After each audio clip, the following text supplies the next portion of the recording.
नमस्कार, स्वागत आहे तुमचं लोकमत व्हिडिओमध्ये. मी अश्विनी जाधव केदारी. खरं तर कुठल्याही स्मशानभूमीतनं स्वागत करण्याची वेळ आज माझ्यावर आलेली आहे. पुण्यातल्या कोथरूडमधल्या शास्त्रीनगर भागातल्या एका स्मशानभूमीमध्ये मी सध्या उभी आहे आणि या ठिकाणी हे टपटप पाणी गळतंय.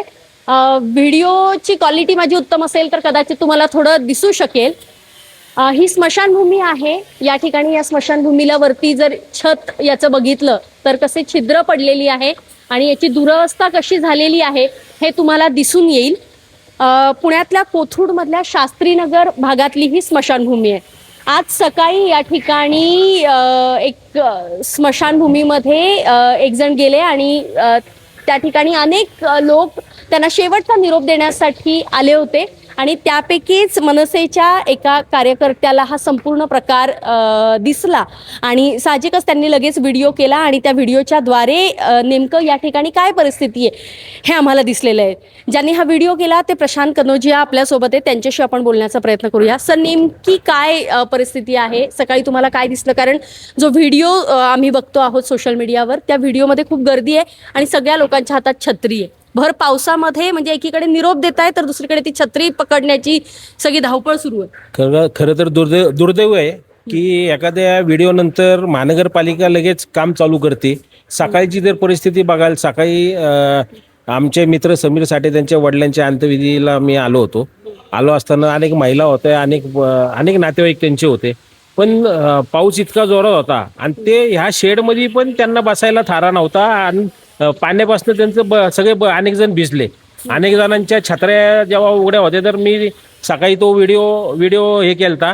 व्हिडिओ टाकल्यानंतर लक्षात आलं की प्रत्येक जण म्हणजे बसायलाही जागा नाही, सगळं पाणी सगळीकडे तुंबलेलं आहे. आता पण तुम्ही जर बघाल आणि प्रत्येक नातेवाईक बरेच नातेवाईक छत्री घेऊन इथं उभे होते आणि तो व्हिडिओ व्हायरल झाल्यानंतर लगेच महापालिकेच्या अधिकाऱ्यांची इथं व्हिजिट झाल्यानंतर त्वरित त्यांनी काम चालू केलं. पण आता अजूनही आपल्याला छत्री धरावी लागते कारण आता जस्ट कामाला सुरुवात झालेली आहे. मला वाटतं कदाचित आज किंवा उद्यापर्यंत हे काम करतीलही. पण याच्या बाबत आवाज जेव्हा उठवला प्रशांत कनोजिया यांनी, सोशल मीडियाची पण ती ताकद आहे आणि अर्थातच त्यामुळेच सगळ्या पत्रकारांना हे कळू शकलं की या ठिकाणी काय परिस्थिती आहे. सर, या भागामध्ये कोथरूडचा हा जो वॉर्ड आहे या ठिकाणी भाजपचे 4ही नगरसेवक भाजपचे आहेत.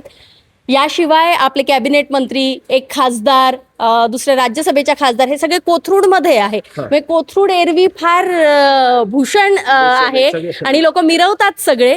पण दुर्दैवानं त्यापैकी कुणाचंच लक्ष अशा कामाकडे जात नाही किंवा नगरसेवक अगदी ज्यांच्या म्हणजे मंत्री किंवा खासदार हे राहू देत आपण थोडा वेळ बाजूला, पण 4 नगरसेवक असून या नगरसेवकांना दिसू नये हे. मला वाटतं की ते जेव्हा आले असतील त्यांना हे वाटलं असेल की हे डिझाईन केलेलं आहे काय. कारण मागे जेव्हा चांदणी चौक झाला तेव्हा त्यांनी बॅनर लावले, ते स्टार उजळले आणि इकडनं जर तुम्ही बघाल तर इकडनं सगळे चांदण्यासारखं चमकतंय. त्यांना वाटलं असेल ते डिझाईन आहे, कारण त्यांना त्यातच तो विकास दिसला असेल की त्यांनी तो हा विकास केलेला आहे. पण त्यांना हे लक्षात नाही आले की त्याच्यामुळे नागरिकांचे किती हाल होणार आहेत. आणि हा विषय कसा आहे की आपण महानगरपालिका कर भरतो, त्यांच्याकडनं अपेक्षा काय की आमच्या नळाला पाणी आलं पाहिजे, आमच्या घरातला कचरा उचलला गेला पाहिजे आणि अशा ज्या विधी असतात त्या ठिकाणी महानगरपालिकेने योग्य नियोजन केलं पाहिजे. हे महानगरपालिकेच्या नागरिकांची म्हणजे अपेक्षा आहे. पण त्या कर भरतो तर आपण बाकी पण अशा दुःखद ठिकाणी जर ते व्यवस्था देऊ शकले नसतील, कारण इथं माणूस स्वतःहून येत नाही. जेव्हा कुणाचे नातेवाईक गेले किंवा कोण वारलं तर त्यांना इथं यावं लागतं आणि इथं अनेक जर आमदार खासदार तिथं येऊन भाषणं पण करत असतील म्हणजे त्यांना हे श्रद्धांजली देताना, पण त्या श्रद्धांजली देताना इकडची जी व्यवस्था हे त्यांचं कर्तव्य आहे, हे ते कसे काय विसरतात. हे कर्तव्य त्यांना लक्षात आलं पाहिजे. आजच्या एका व्हिडिओ व्हायरल झाला आणि काही तासातच इथं महानगरपालिकेचे अधिकारी व्हिजिटला आले, अनेक नगरसेवकांनी लगेच पत्र पण दिले की हे काम करा. पण हे आधी का नाही सुचलं? जर त्यांची जबाबदारी आहे, त्यांना जर भरघोस मतांनी एक म्हणजे महानगरपालिकेत एक हाती सत्ता आहे, त्यांना विरोधकही नाही आहे या महानगरपालिकेत, मग त्यांचं ह्या सगळ्या गोष्टींकडे दुर्लक्ष का? बरोबर. नागरिक म्हणून माझा एक प्रश्न आहे. अगदी या ठिकाणी जर तुम्ही या दृश्यांमध्ये बघितलं असेल तर जसं खरंच प्रशांत कनोजिया यांनी उल्लेख केला होता की अगदीच वरती चांदण्या भासाव्या अशा प्रकारचं डिझाईन या सगळ्या पत्र्याला झालेलं आहे. इतकी छिद्र बोळं पडलेली आहेत आणि साहजिकच या ठिकाणी जेव्हा अनेक लोक येतात, दुःखद प्रसंग असतो, अशा वेळी प्रशांत कनोजिया यांना हे सगळं दिसलं आणि त्यांनी ते सोशल मीडियाच्या माध्यमातून मांडलं सुद्धा.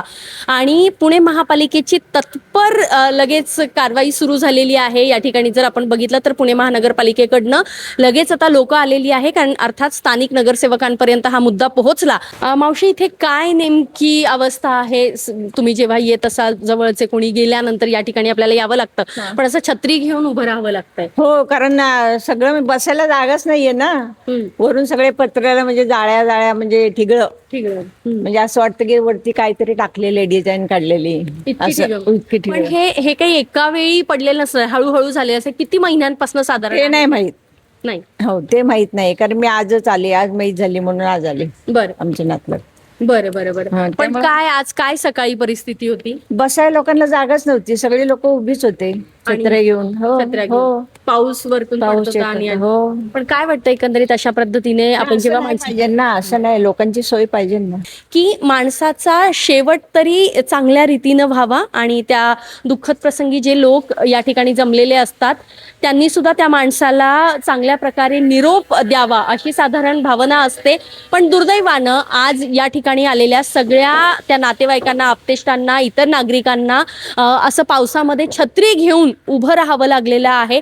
आणि नेमका हाच प्रकार बरोबर मनसेच्या कार्यकर्त्याने हेरला आणि त्यांनी ही सगळी जी बाजू आहे पालिका प्रशासनाची पोलखोल म्हणूयात किंवा नगरसेवक, आमदार, खासदार याच भागातले आहे, मात्र तरी सुद्धा त्यांनी याकडे लक्ष दिलेलं नव्हतं. आता तरी किमान या व्हिडिओमुळे त्यांनी लक्ष दिलेलं आहे आणि आपण अपेक्षा करूया की हे लवकरात लवकर काम पूर्ण होईल. पण हे फक्त प्रातिनिधिक उदाहरण होतं. खरं तर याही सारख्या अनेक ज्या दैनंदिन गरजेच्या किंवा सार्वजनिक सोयीच्या ज्या काही गोष्टी आहेत त्या गोष्टींमध्ये सुद्धा या नगरसेवकांनी वेळीच लक्ष द्यायला हवं अशी मागणी आता स्थानिक करताना दिसून येत आहेत. या व्हिडिओसह इथेच थांबते. पुण्याहून अश्विनी जाधव केदारी, लोकमत व्हिडिओ.